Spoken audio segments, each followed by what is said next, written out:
The subtitle of my new book, Disruption Proof, is Empower People, Create Value, Drive Change. We need to create the time and space necessary for smart people to be creative, to solve problems. And then that's how invention happens. And then that's how innovation happens. Instead, we tend to focus on structures, tools, processes, when we really need to unleash the creativity of our people. And then we build scaffolding around the behavior that we're seeing that is the behavior that we want that will drive change. More in this week's rant. Remember, like, subscribe, share. Thank you very much. Hi, Brant Cooper here. I'm fortunate I get to travel around the world speaking with startup founders, investors, ecosystem developers. I've learned a lot in my travels. I've got some stories, and I have some thinking that I love to share. Welcome to Brant's Rant. What is it that we actually do need? Well, I mean, I guess I've already said it. It's really getting back to the, what is the real entrepreneurial spirit that we need? And we need to define it down on the human level, because when it's defined down onto the human being's level of how they should behave, then that's something that we can affect. We can train people, we can reward people, we can incentivize people. And not only that, but we should be leveraging what it is about them that they already do. That we leverage this natural tendency, that getting human beings to behave in a particular way that tends towards our desired outcomes is a rewarding experience. It's actually what human beings want to do. And, somehow I think that that's actually boring to academic people, because it's not inventing anything new. It's actually leveraging what human beings already want to do. Well, maybe there's nothing new and glitzy in that. It's like pharmaceutical companies not wanting to use natural ingredients that are actually already out there. And I'm not making a comment on that. Man, what pharmaceuticals did with COVID was absolutely extraordinary, and with the vaccine, and it should be celebrated, and it should be open sourced because it was funded funded by the government to a large extent. But anyway, separate rant. Who wants to go figure out what the curing power of cilantro is, which I'm growing all over the place, by the way, when you can invent, sort of your own chemical processes and patent them and make money off of it? Well, maybe it's the same thing in the social sciences.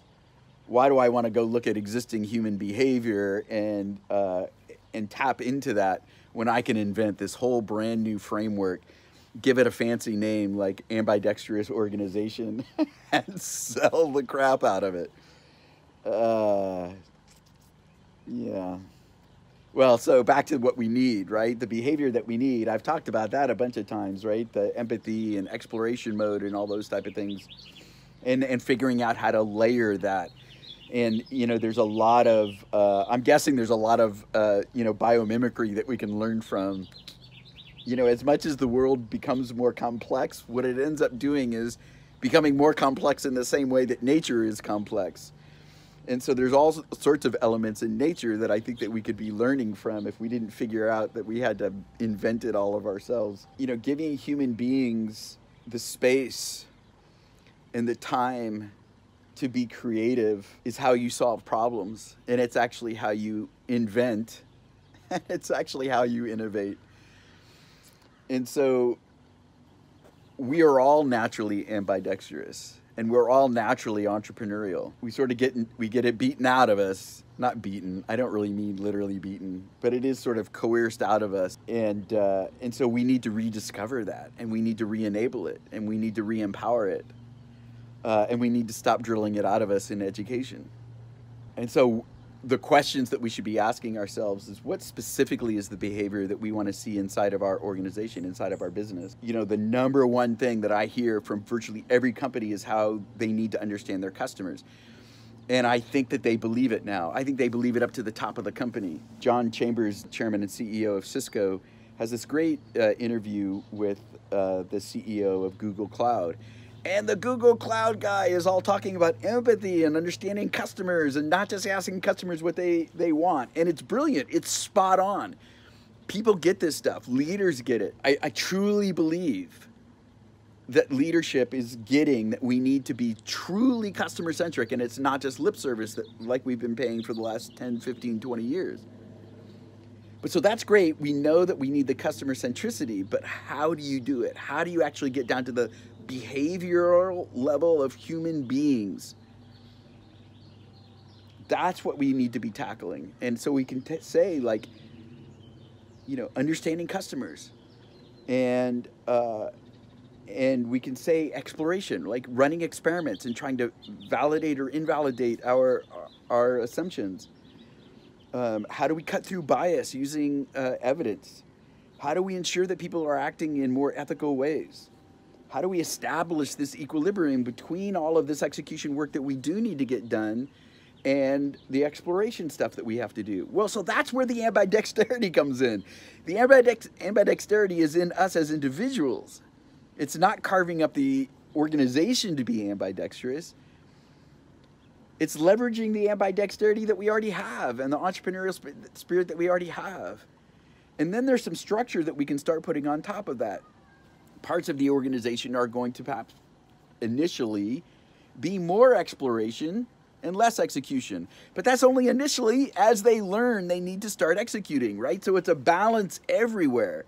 And over there in the core part of the business, it's mostly execution work, but they still face uncertainty and things change.